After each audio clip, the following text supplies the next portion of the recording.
Have you ever looked at someone and really seen them? I don't mean just a quick glance. I mean truly noticed the little details that tell their story. Well, today, we're going to dive into a pretty fascinating idea, how the simple act of drawing can totally change how we see the world, and especially the people in it. We're about to see how a simple pencil can literally become a tool for empathy. And this really is the big question at the heart of it all. It's not about becoming the next Picasso. It's about getting a little better at being human. So you gotta wonder, how in the world does a pencil and a piece of paper actually lead to all of that? Well, let's get into it. Okay, so picture this. We're walking into a bright art studio at the Al-Noor Creative School. The whole place is just buzzing with excitement, and for good reason. The students are about to get a very special workshop from two true masters of their craft. And here they are, the masters leading the way. On one side, you've got Haja Sophia Muhammad, a brilliant Nigerian artist known for her incredibly powerful illustrations. And on the other, Ahmad Zaki Anwar, a Malaysian painter whose work is just unbelievably lifelike. And trust me, what they're about to teach goes way beyond just making a pretty picture. The name of the workshop is Life Drawing, but, and this is a big but, the students figure out pretty fast that this isn't your typical technical art class. Nope. This is an exercise in seeing, in connecting, and in understanding. It's all about drawing with your heart. So, what is life drawing anyway? Well, as Haja Sophia explains it, it's the skill of drawing a real person who's right there in front of you. And it's all about paying super close attention, not just to their shape, but to how they move, the look on their face, all the little things. It's really the art of deep observation. And this quote from Ahmad Zaki, wow, it really hits the nail on the head. He's saying the goal isn't to create a perfect image. The real goal is to learn how to honor the person you're looking at, to respect every curve and wrinkle. I mean, think about that for a second. That is a powerful shift in perspective.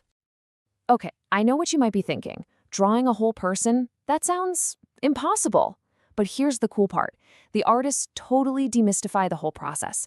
They break it down into simple, easy steps, showing everyone that, yeah, you can actually do this. So where do you even start?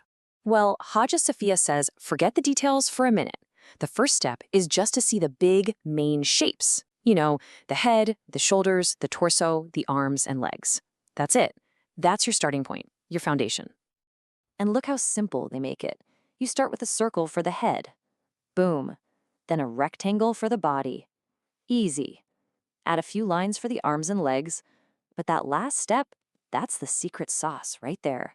Let your hand follow what your eyes see. It's all about trusting what you're actually seeing, not what you think you should be seeing. Now, as the students start to sketch, something amazing happens. They begin to realize that their pencils and erasers, they're not the most important tools. The real tools are the things happening inside them: patience, respect, and a totally new way of looking at things. These are the life lessons from life drawing. So, life lesson number 1, observation teaches you mindfulness. Think about it. When you have to look closely enough at someone to actually draw them, you start noticing all these little details you'd normally just gloss over. You're not just looking anymore, you're paying attention. You're fully present. And then there's this, lesson 2. Every single person is a masterpiece. It doesn't matter if they're young or old, tall or short, the act of drawing helps you appreciate the unique beauty that's already there. You start to see that, yeah, every person really is their own work of art. Which leads right into the third lesson. Drawing people builds respect. It just happens. Like Ahmad Zaki said, when you pay that much close attention to someone, you can't help but develop a deep sense of honor for them. The drawing itself becomes a kind of tribute. And the lesson gets even deeper. The fourth takeaway is that our faith and our culture are a huge part of our beauty. For example, a student might be drawing her friend's hijab. She's not just drawing a piece of cloth, right? No way. She's capturing her friend's identity, her heritage, her whole story. And finally, there's a lesson in humility. Let's be real. Your first drawing is probably not going to be perfect, and that's okay. Every mistake, every erased line, it's all part of the learning process. It teaches you to be patient with yourself, which, is a pretty great lesson for life, isn't it? So you see where this is all going, right? All these little lessons are building up to something much bigger. The real goal here isn't to have a pretty drawing to hang on your fridge. It's about the transformation that happens inside you, the person holding the pencil. Because here's the thing, the real art isn't about just getting someone's nose right. It's about capturing their life. When you look that closely, you start to see their story. You might see their tiredness, or their quiet strength, their faith. You start to get them in a way you never could before. And there's a beautiful spiritual connection here, too. The lesson brings in this verse from the Quran, which says, "We were created in the best of stature." So the idea is, when you sit down to really observe and draw someone, you're also taking a moment to appreciate the masterpiece of creation itself. And that really brings us to the main point of all this. This entire exercise, it's not just an art lesson, it's a lesson in perception. The most important skill you learn isn't in your hand, it's developed in your eyes, and, even more importantly, in your heart.